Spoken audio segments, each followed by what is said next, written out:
So, good evening, folks. Good evening. So the topic is the Jewish stake in the college admissions debate. It was prompted by the two cases that were argued at the Supreme Court fairly recently. I mean, two cases combined into one, but as I understand it, the oral arguments took about 5 hours, which is pretty unusual.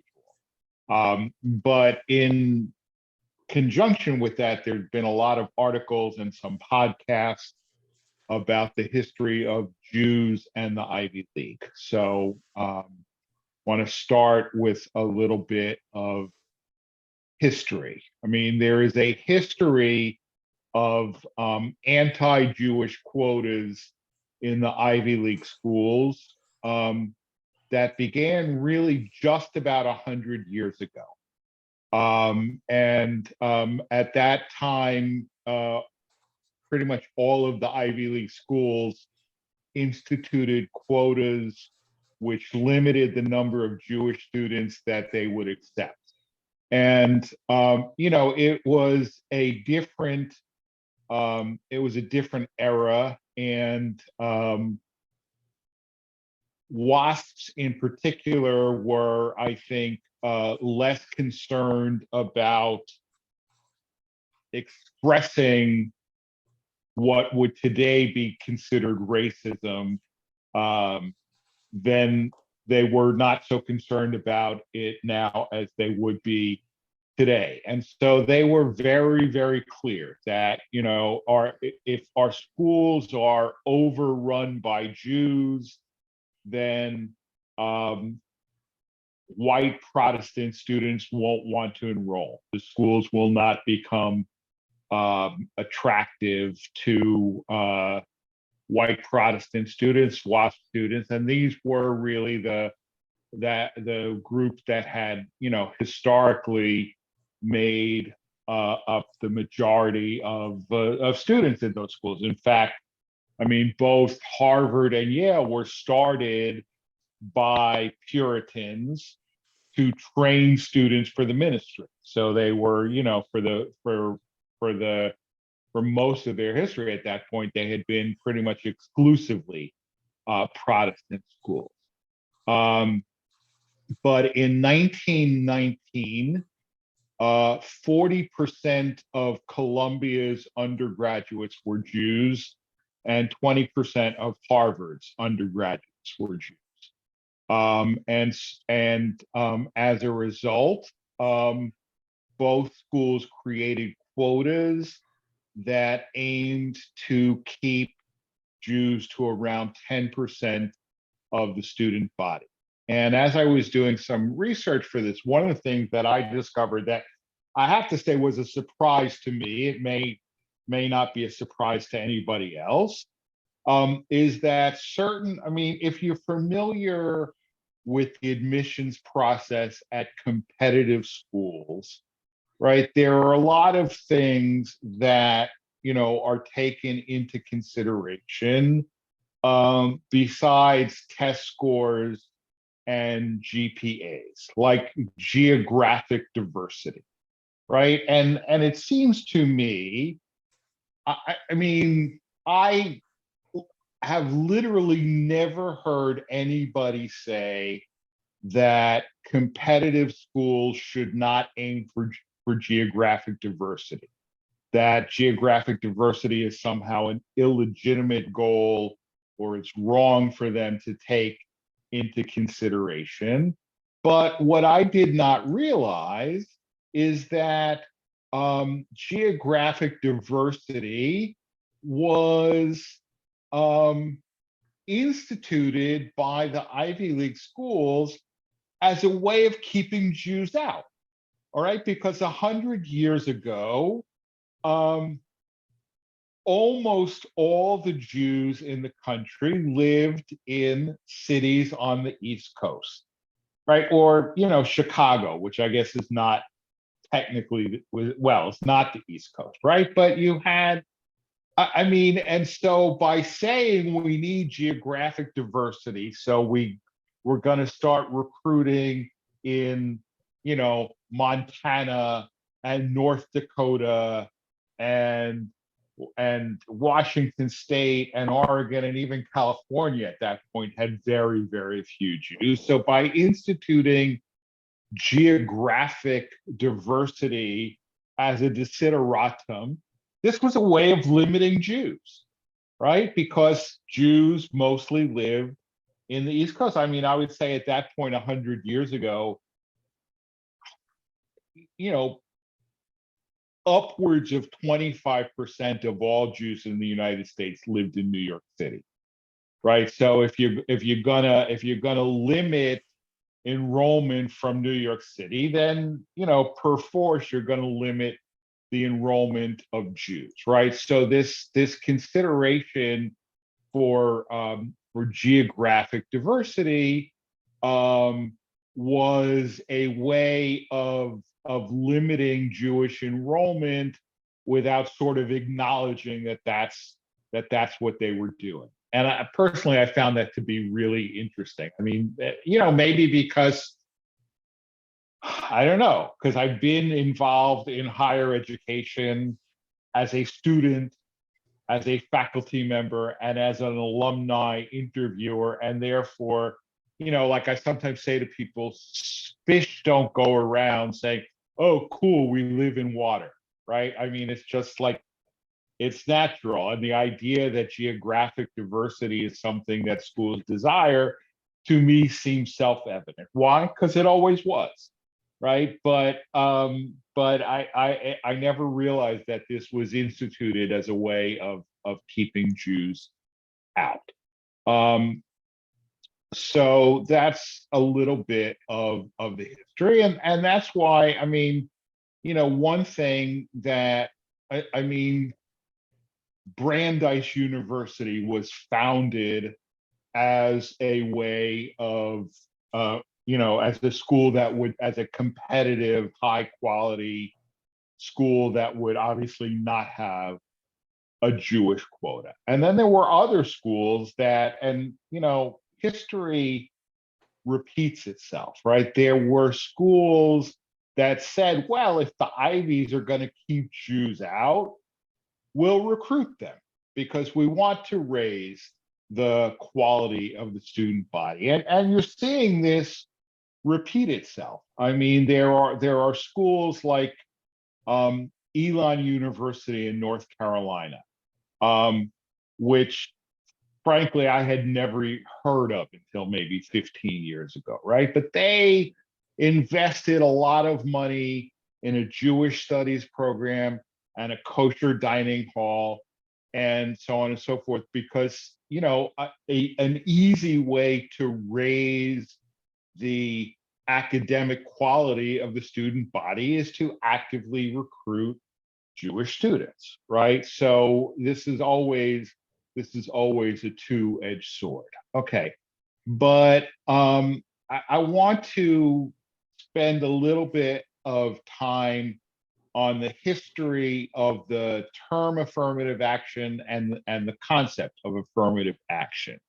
The term affirmative action was first used in an executive order by President John F. Kennedy in March 1961, which included a provision rather, that government contractors take affirmative action to ensure that applicants are employed and employees are treated during employment without regard to their race, creed, color, or national origin. And in 1965, LBJ issued another executive order which required government employees to hire without regard to race, religion, and national origin, and take affirmative action to ensure that applicants are employed and that employees are treated during employment without regard to their race, color, religion, sex, or national origin. Okay, so I mean, the term affirmative action means, I guess it's the opposite of laissez-faire, right? Or the opposite of to borrow a term from the late Pat Moynihan, benign neglect, right? That you should take affirmative action to make sure that people are treated fairly in hiring and so on and so forth. But the intent of affirmative action is to promote the opportunities of defined minority groups within a society, to give them equal access to that of the majority population.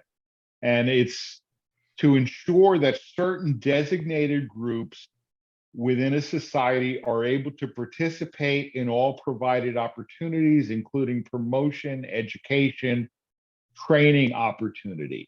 And the stated justification by those who support affirmative action is to help compensate for past discrimination, persecution, or exploitation by the ruling class of a culture, and to address existing discrimination, right? And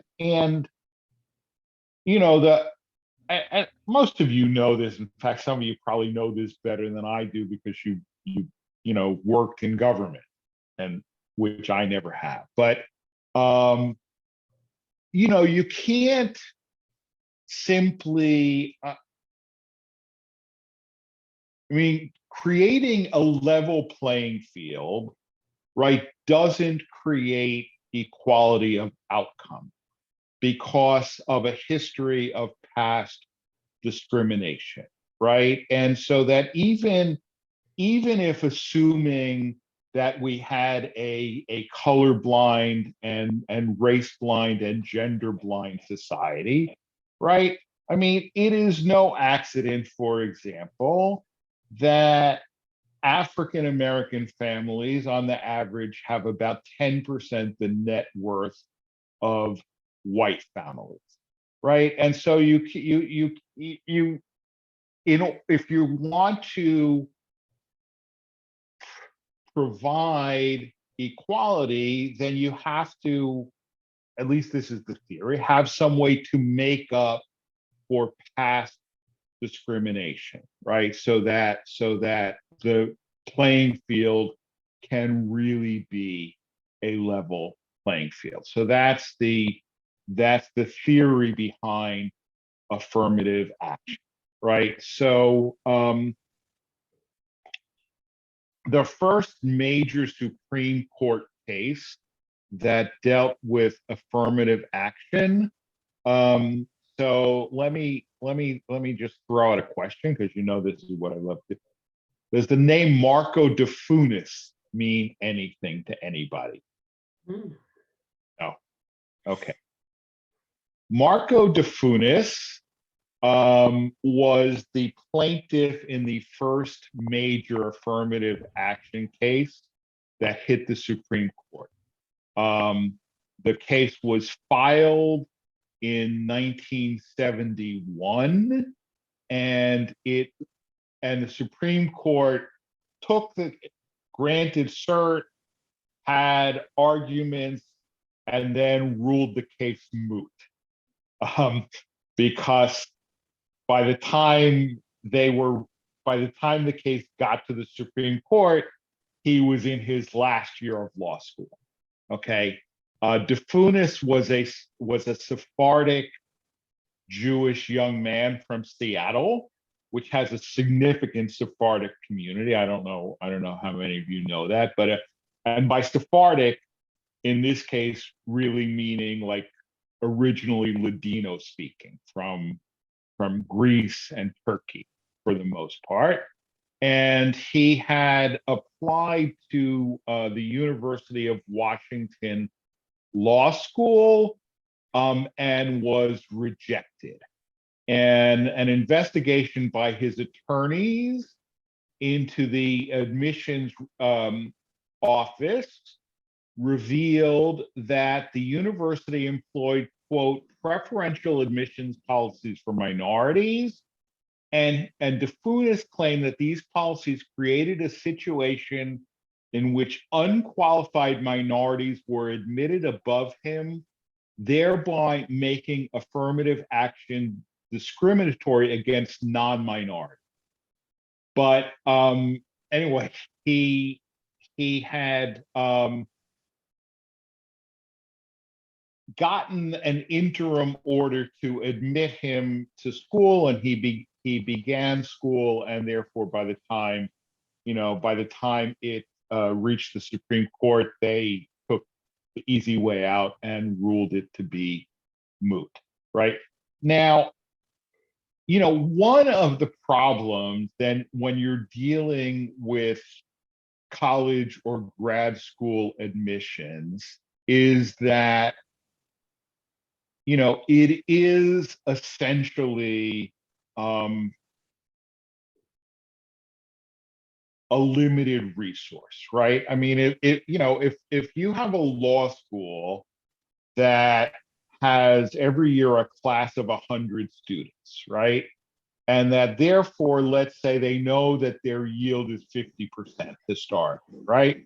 So that to enroll 100 students, you have to admit 200, right? Well, so the intent of affirmative action may not be discriminatory against non-minorities, right? It's not to say we want fewer white people, but if you want more non-white people and you're not going to grow the class, right, then, per definition, it's a scarce resource, right? And so if you admit 20 minority students who under a theoretically objective system would not be admitted, then per definition, there are 20 white applicants who would have been admitted who aren't. I mean, the myth, and I'll get back to this, but I just want to get it on the record. The flaw in this argument is that, to my mind, there is no such thing as an objective admissions process, right? It's always going to have a degree of subjectivity. Okay, but what's interesting is that this was the first major Supreme Court case since the Civil Rights era, which had the Black community in one corner and the majority of the Jewish community in the other corner, right? And that many a number of Jewish organizations submitted amicus briefs supporting DeFunis. Jews for decades had been subjected to quotas limiting their participation in education, and they were now proportionally overrepresented in undergraduate and graduate studies in colleges and universities. And this created the fear on the part of some Jews that the hard-won gains of Jews might be negatively affected by affirmative action, right? But African Americans in particular were strong supporters of affirmative action, and this threatened the longstanding alliance between Jews and African Americans on issues of civil rights and social justice. One scholarly article on this case was called "How Affirmative Action Fractured the Black-Jewish Alliance."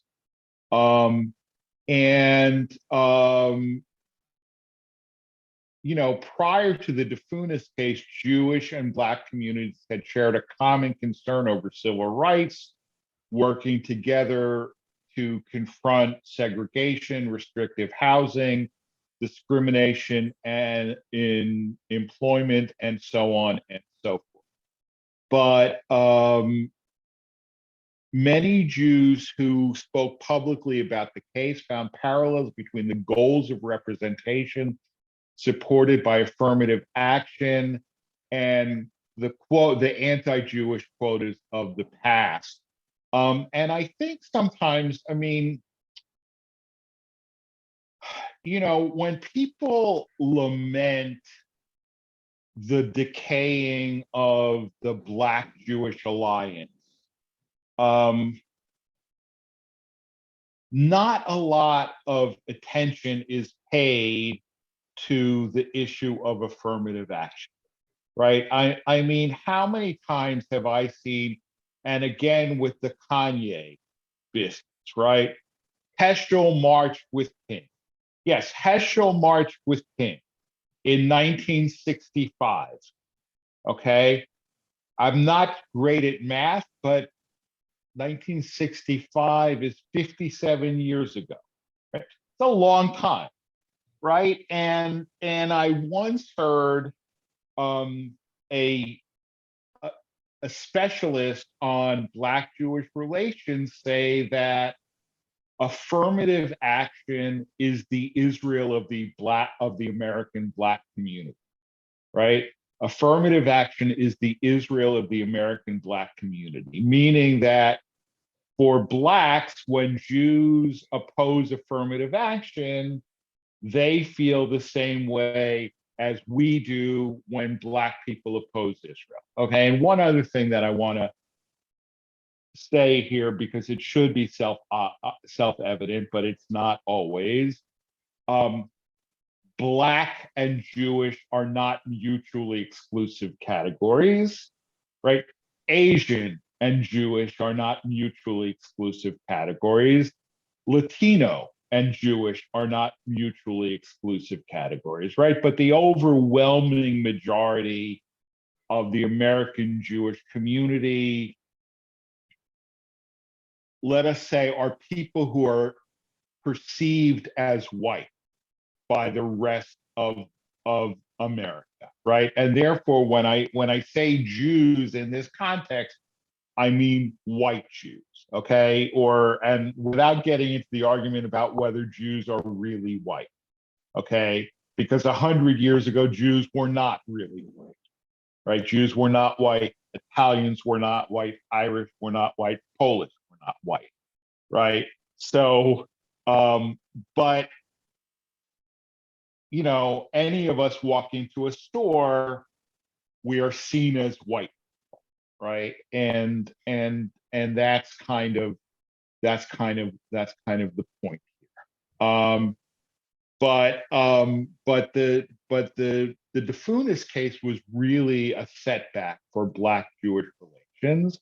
And then the next big case, which by this time the Supreme Court decided to actually not rule it as moot, even though the guy in this case, Alan Backey, was in med school already. But there is this theory.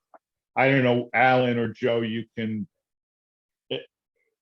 give me the correct terminology, right? But there is a theory under which a particular case that may be factually moot, right, but raises issues that are going to recur, right, would still be ruled on, right? Because otherwise, I mean, for example, otherwise you could never have an abortion case in front of the Supreme Court, right?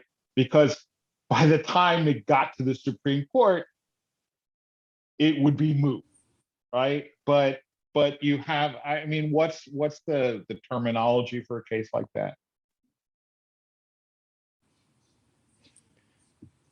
There's something called capable of repetition yet evading review, but I'm not sure if that's Yeah, it. something like that. Not. Yeah. It may well, yeah. Right. Right. So For the reason you said, for the reason you said, the event is over, so you can't review it unless you get around that somehow. Right. I think. Right. But so they took on the Backey case, and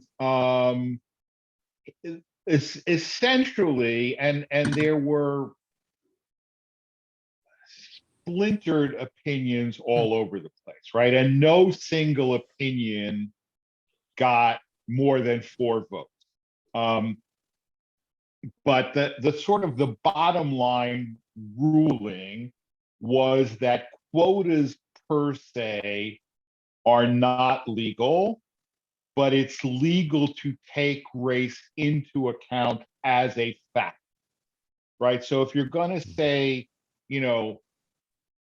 15% of the seats in the entering class are reserved for African Americans, no. But if you want to say being African American will add 2 points to your admission score or something like that, that's legal.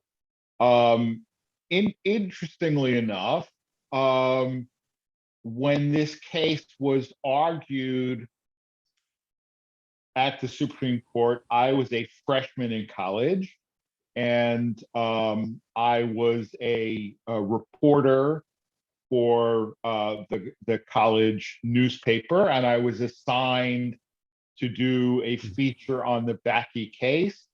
And I started reading some of the briefings, and I discovered, which I mean, obviously was not like something that was not known, but it was not generally known to people on the paper, or as far as I knew, to people in Georgetown. But one of the other medical schools that had rejected Alan Bakke was Georgetown Medical School. And so I found out where Bakke's lawyer was staying.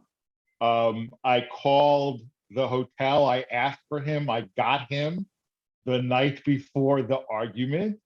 And I subsequently, the guy's name was Reynold Colvin.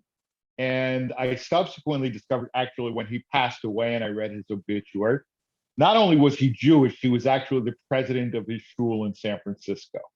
But the Bakke case also provided, and this is why I say there's no such thing as an objective admissions process, okay? Because Bakke had worked as an engineer, and he worked as an engineer for several years, and then as a biomedical engineer, and decided to go to med school. Okay, so by the time that he applied to med school, he was 32 years old. Okay, and a number of the medical schools that rejected him said, look, it costs a lot of money to train a doctor. Okay, and by the time you're ready to practice, between finishing med school and your residency, you're not going to start practicing medicine until you're close to 40. Okay, and therefore, even though you pay tuition, your tuition doesn't cover the whole cost of educating you. It is not a wise use of funds to accept you and to reject somebody who's 10 years younger than you, right? And so, that was a factor too. I mean, there's never only one factor. And if he had sued on the basis of age discrimination, the arguments would have been different and the rulings would have been different, right? But he sued essentially on the basis of racial discrimination, for being white. Okay, but here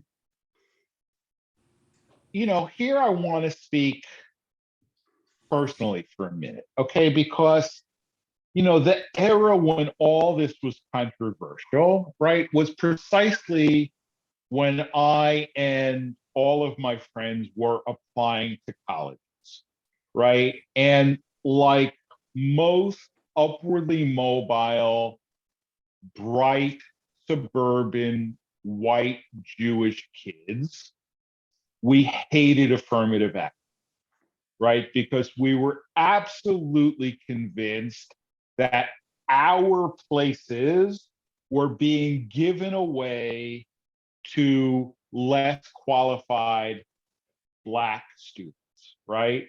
And, like many of my high school friends, I didn't get into my first choice college. I mean, Georgetown wasn't my first choice. Princeton was my first choice. And I didn't get into Princeton, right? And I was absolutely convinced that it was because of affirmative action, and that absent affirmative action, I would have gotten into Princeton and blah, blah, blah, blah, blah. Right. And it was only, I would say, much, much later that I realized, things are not, pardon the no pun intended, things are not so black and white as I thought that they were at the time.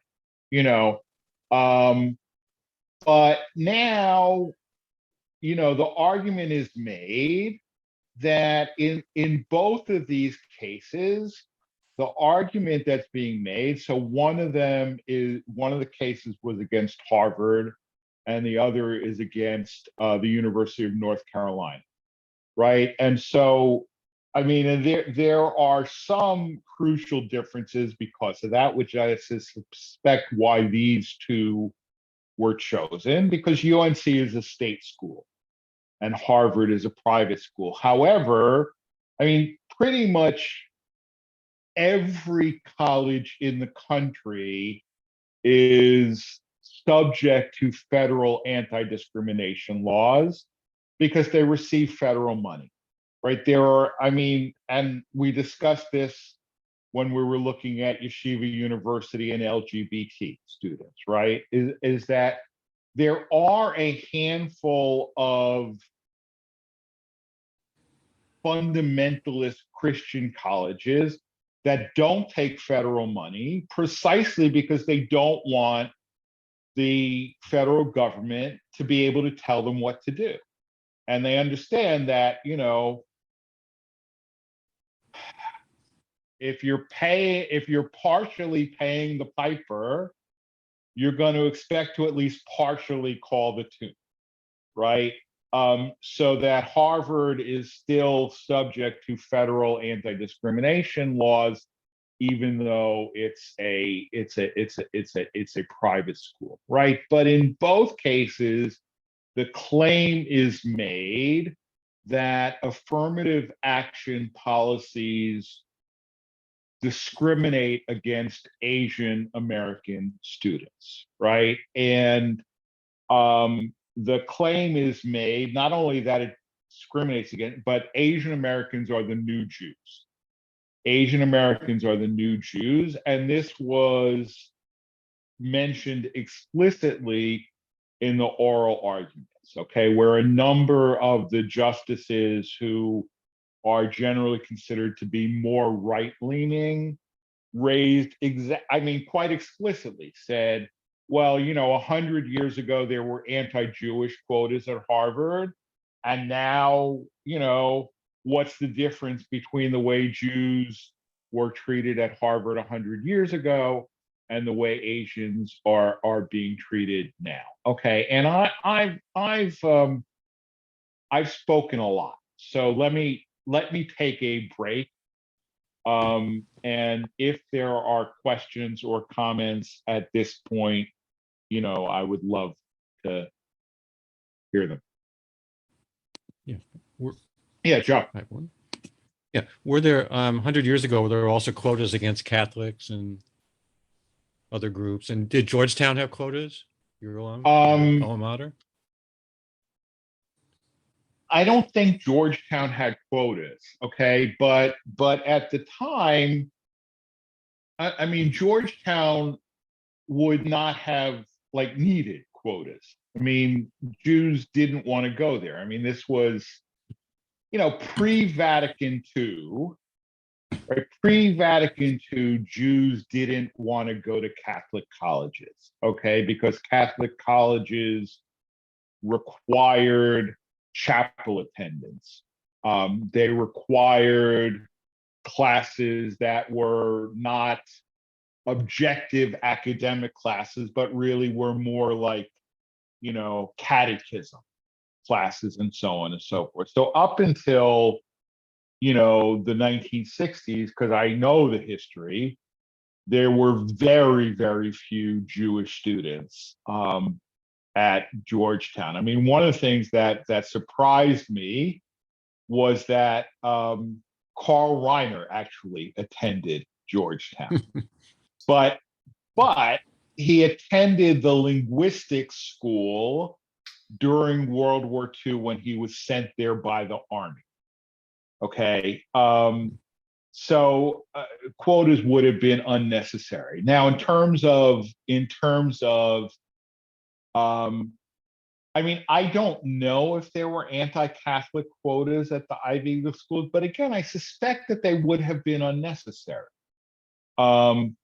Because, again, pre-Vatican II, Catholics were much more parochial. I mean, again, no pun intended, right? I mean, the idea that, a Catholic student from Boston would want to go to Harvard as opposed to Boston College or Holy Cross, right? Or somebody in New York would want to go to Columbia as opposed to Fordham. It just, it just wasn't, and we don't appreciate how radically different the Catholic Church was pre-Vatican II. So I don't know, but I don't think that the Ivies had the quote unquote problem of too many Catholic students as vis-a-vis the problem of too many Jewish students. Anyone else? Right. Yeah, Mike. So, I mean, I think I've mentioned it to you. My son was accepted to Georgetown, and this was 116 years ago. And he got a letter from the dean, who was a Jesuit, who said, "Delighted to have you, looking forward to inculcating Jesuit values to you." So it wasn't that there was a quota or a reverse quota or whatever, but instantly my son and I said, well, I guess that lets that school out. And I can't imagine that our reaction was unique. I mean, it wasn't on our mind. It wasn't why he applied. This is the only thing that they mentioned in the letter. And so be it, we went and found another school. Uh-huh. All right. I mean, that probably was the College of Arts and Sciences, because the only Jesuit dean was Father Davis, Roy Davis. Whereas I was in the Foreign Service School, so it was a whole different ballgame. All right. So we'll move on. Okay. So in the current cases, an argument that came up again and again in the oral arguments is that just as Harvard had quotas in 1920 to limit the number of academically talented Jewish students, it's now imposing quotas to limit the number of academically talented Asian American students. Okay, and this is from an article by Jerome Carabel, who is actually a sociologist who done a lot of work on the history of Jews in American higher education, for which he won the National Jewish Book Award a few years ago. So Carabel says, unlike affirmative action, which the Students for Fair Admissions, that's the plaintiff in both these cases, wants to eliminate, the quotas against Jews were enacted for purposes of exclusion. In sharp contrast, affirmative action policies at Harvard and elsewhere were enacted during the civil rights movement for purposes of inclusion, to increase the number of Black students and later Latinos and Native Americans who had historically not had the opportunity to attend institutions like Harvard. As late as 1960, Harvard enrolled just 9 Black students in a freshman class of 1,212, Yale 5 in a class of 1,000, and Princeton a total of 1 in a class of 826. The claim that Harvard has imposed a secret quota, though, is at the center of the SFFA's portrayal of Asian Americans as the new Jews. but the claim of a quota is not supported by the facts. The proportion of Asian American freshmen at Harvard has risen gradually from 3.6% in 1976 to 10.6% in 85, 17.9% in 2010, and 27.8% in 2022. The contrast with Jewish quotas could not be more stark.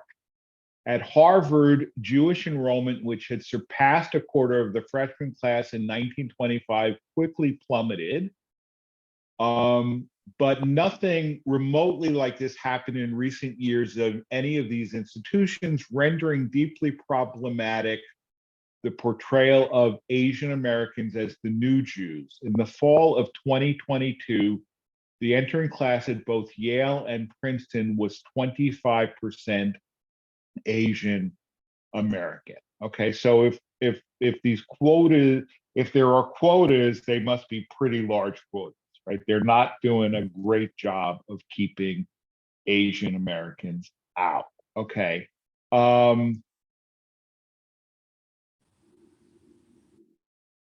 But Karabel points out, he says, Harvard, like all institutions, may engage in practices that, when subject to public scrutiny, are difficult to defend. In the evidence presented in documents released during the case now before the Supreme Court, a number of such practices have been revealed. It has long been known, for example, that Harvard gives preference to the children of alumni, known as legacies. What was not known, however, was that they are admitted at a rate of 33% compared to 5% for non-legacy applicants, and still comprise 14 to 15% of the freshman class. Even more striking is the extraordinary preference granted to recruited athletes. 79.5% of such applicants with a mediocre academic rating of 4 on a scale of 1 to 6, with 1 being the highest, were admitted, compared to an admissions rate for non-athletes with the same academic rating of less than 1 in 6,000. Okay, so yeah, I mean, there may be practices that, I mean, and this is the problem, like I said before, is that it is to a certain extent a zero-sum game, right? Every minority admitted translates into a white or a non-minority not admitted, right? But every legacy admitted who wouldn't otherwise be admitted translates into a non-legacy who's not admitted, right? Rabbi, there are no Jewish football players. So well, there are Jewish football players. not, there are not, some, not in but those, not in those numbers. Like that, right. their whole life, high school and everything is geared towards I'm going to graduate just because I know how to play football, as opposed to because of my academic qualities. Right. So there's no, I mean, there's no such thing as an objective process. It just doesn't exist. I mean, if you want to eliminate all preferences, then eliminate all preferences, right? But the legacy preference is by and large a preference for wealthy white people, right? And the preference for athletes. I mean, and this is the thing. I mean, you're probably all aware of the varsity blues scandal, right? I mean, Lori Loughlin and Massimo, whatever her husband, went to jail for it, right? And there were these students who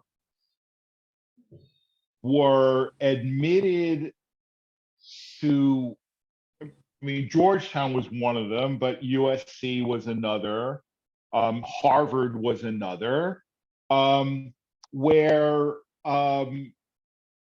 the coaches were paid money to verify that they were recruiting these students as athletes, right? When in fact, they had not actually played any of these sports, right? And what's kind of shocking to me is that no attempt at any of these schools was made, right? If I'm the tennis coach, right? And I say, I send a note to the admissions office that says, please admit Betty Johnson because I've recruited her for tennis, right? Then she's admitted when she otherwise wouldn't be. How about looking at the roster the next year to see whether Betty Johnson is actually playing tennis or not, right? But they never did any of this, right? So, what is the point of claiming it's not just to beef up the resume, right? It's to get admission for students who would otherwise not be admitted, right? But it's not just athletes. I mean, if you have, a school with a very strong tradition of, a pep band, and the pep band director says, we need a tuba player, right? And this tuba player, he's a very impressive tuba player, but he's not such an impressive student. And the pep band director could write a note to the admissions office saying, please admit this kid because we need a tuba player. Right now, if he's totally unqualified and is going to flunk out, then they're still not going to admit him, right? But the reality is that in most of these schools, right, that because I know, for example, how the admissions process at Georgetown works, and I don't mean to keep mentioning, but because I know it, right, is that so an application comes in, right, and it's assigned to a reader in the admissions office, right, and about 10% of the applications go in the circular file, which is there's no way that this kid is going to be admitted, right? And about less than that, but a certain percentage go in, definitely admit this kid, right? And 80 to 90% of the applications fall into this middle category, right? Of kids who could successfully complete the program if they were admitted, right? But so they're competing against each other. And that's where it is. In other words, if you are a recruited athlete and you fall in that 10% circular file, you won't get admitted. But if you're a recruited athlete and you fall into that middle ground, you will be admitted. You're not competing against the other students, right? And therefore, when you are competing against the other students, so that there are all kinds of factors, right? And that's where alumni interviewers come in, right? And that's where geographic diversity comes in. And that's where if you have a particularly compelling story, right? I mean, and that's where, like I say, the myth of an objective process doesn't exist. I mean, let's take two kids with identical SAT scores, right? Two kids with identical SAT scores, right? And one kid is from Potomac and one kid is from inner city DC, right? And the Potomac kid, their parents sent them to SAT prep and hired a tutor and blah, blah, blah.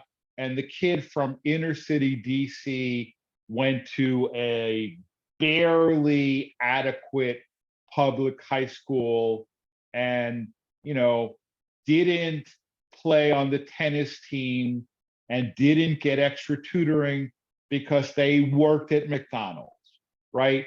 and these two kids have identical SAT scores, right, and identical GPAs or whatever.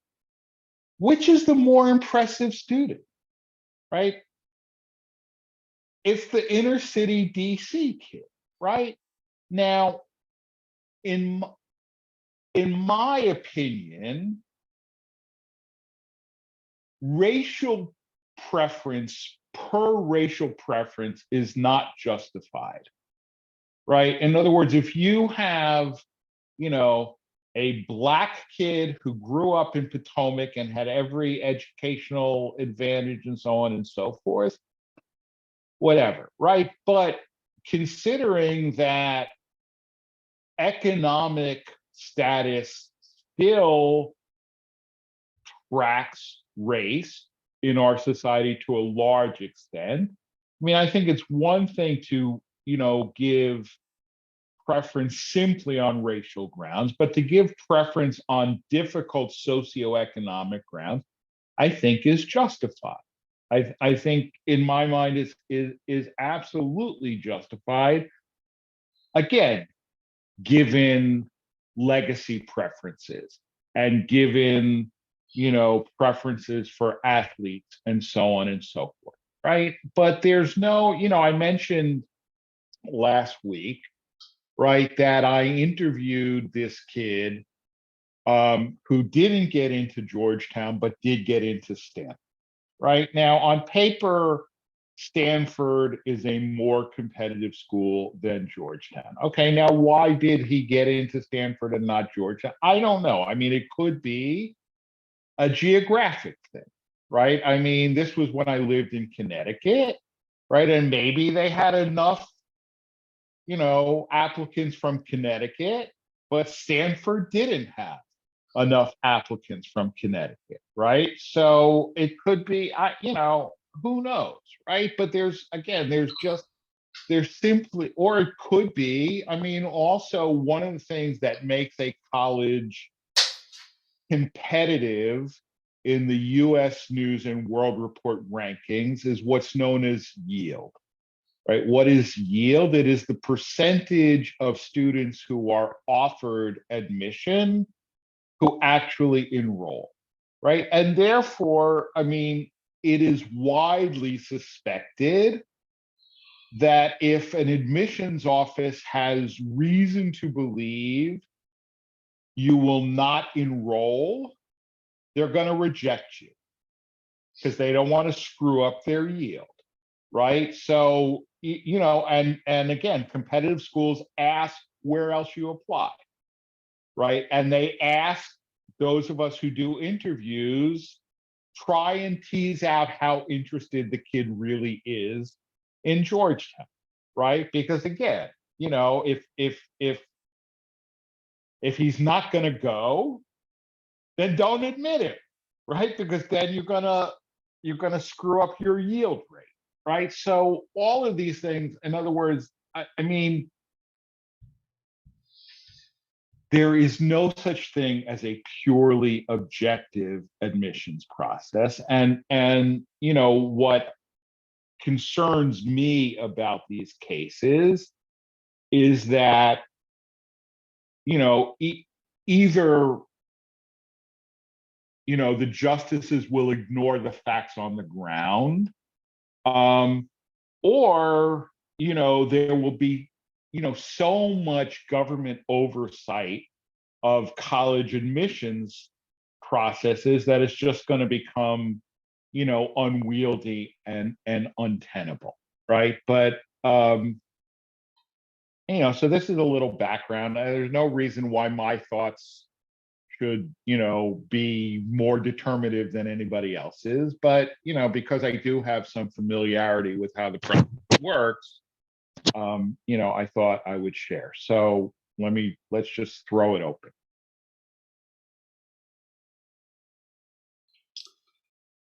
Yeah, Alan. Rabbi, you've done a good job. I mean, I just told Arlene, I said, well, what are you going to say? I mean, it's not a fair process. We all can tell stories. My son had a good friend who and his father went to Duke. He's not Hebrew, and he had 1550 on his boards, and he was waitlisted at Duke, Right. and he ultimately ended up with a PhD, but he went to Davidson undergraduate. But there's a kid that my son used to play baseball against. And Joel could just hit him. I mean, Joel was good against him. And the fact is, he went to Duke on a scholarship. It's not objective. It's what the school wants. And I think that people don't want to believe that or don't want to hear it, but it's true. Right. I mean, and you're right. I mean, I didn't mention this, but when I was doing the interviews, we would get, you know, at the end of the admission season, a whole statistical digest. And every year, Georgetown rejects, and I'm sure this is true of Duke and Harvard and Yale and anywhere, a number of students with 1600 SAT, right? So, you know, I mean, again, if you were to create an objective process, what would that look at? Is that purely SAT? Now, I have to say that, you know, if we had created a society where standardized tests determine everything, I would have been quite happy with that. That would have benefited me. But that's not any, I mean, having said that, your test scores measure your ability to take tests. They don't measure anything else. Barry. So we've talked a lot about the fact that the admissions process is subjective and the criteria is subjective, and you know that subjectiveness can aid or benefit or aid or discriminate against, quote unquote, discriminate against, you know, certain parts of the population. So what are the legal arguments? You know, I just looked up something, and there are a bunch of, everybody filed a bunch of briefs, and you know, and there were legal arguments that, you know, before the Supreme Court, and they haven't decided. I guess, you know, I think they haven't decided yet. No, they haven't. But you know, what are, you know, are there overwhelming legal arguments on one side or another, or is just, again, subjective? Well, I suspect, yeah, Alan, go ahead, because you're the lawyer. You know, yeah, Rabbi, you know how you're fond of saying that the Jewish law is what the rabbis say it is, and when we go to that Mishnah and Talmud class, you learn that in microscopic detail. Well, that's the same thing here. I mean, Barry, really, this law is going to be what the justices say it is. And that's going to be the current law. I mean, I just happened to read the other day about when Lewis Powell, and I think he was out of the Bakke decision, and he had the majority, or he was the one that people can cling to. And they did say that, again, and it's relatively fair. You can't put quotas on, but you can consider all sorts of things. You can consider whether a person's a football player. You can consider whether they worked at McDonald's and still got 1,800 on their, whatever. But it's going to be what the justices say it is, and that's going to be what it is for a while. Yeah, so I guess I understand that, you know. So, you know, whoever gets 5 votes wins. But you know, in terms of, so the conservative justices, you know, have some legal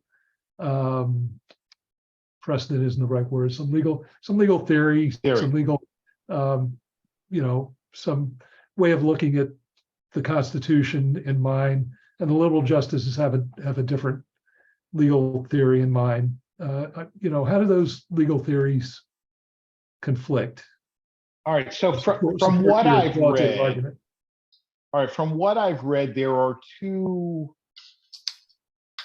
I mean, the main argument is that, you know, and there may be some validity to this, is that in the subjective considerations, right, like likability, empathy, so on and so forth, right, that Asian applicants are routinely given low grades for likability, empathy, et cetera, et cetera, et cetera. Now, I mean, and the argument is that can't be random, okay? That they're, you know, that they know that they can't have an Asian quota, but by considering Asian students unlikable and lacking in empathy, that's how they get around. Okay. The other argument, I think, and this is an argument that's usually made by liberals, is disparate impact. Right. I mean, and this is well known. I mean, you may have, you may have a policy that is not explicitly racist and maybe even doesn't have racism as its goal, but it has a disparate impact. Like, for example, I mean, as an example of something here in Montgomery County, single family housing, right? Zoning for single family housing, right? Is that it's certainly not explicitly racist and maybe not even implicitly racist, but it has a disparate impact on minorities because minorities tend to be poorer and they can't afford houses in neighborhoods that are zoned exclusively for single family. And if a court ruled that single family housing was unconstitutional because of disparate impact, I wouldn't be shocked. I mean, Alan, you're shaking your head, so maybe otherwise. But Mike has his hand, and then I'll get to you, Alan. Yeah. So the case that the Asians make for discrimination is a bit different than the case that blacks and Jews made. Blacks make the case because they believe they have been held down and it wasn't their fault and they deserve the opportunity and they're not being allowed to get up the ladder because it's a race thing.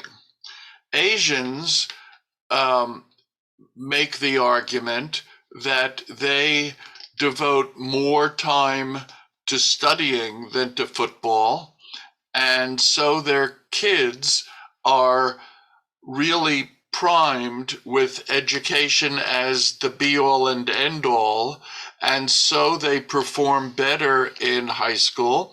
And the fear that a place like Harvard would have is that it would be, in effect, overrun by Asians who are all above, what did the guy from Lake Wobegon say? Right. Everybody's above average. Everybody's above average.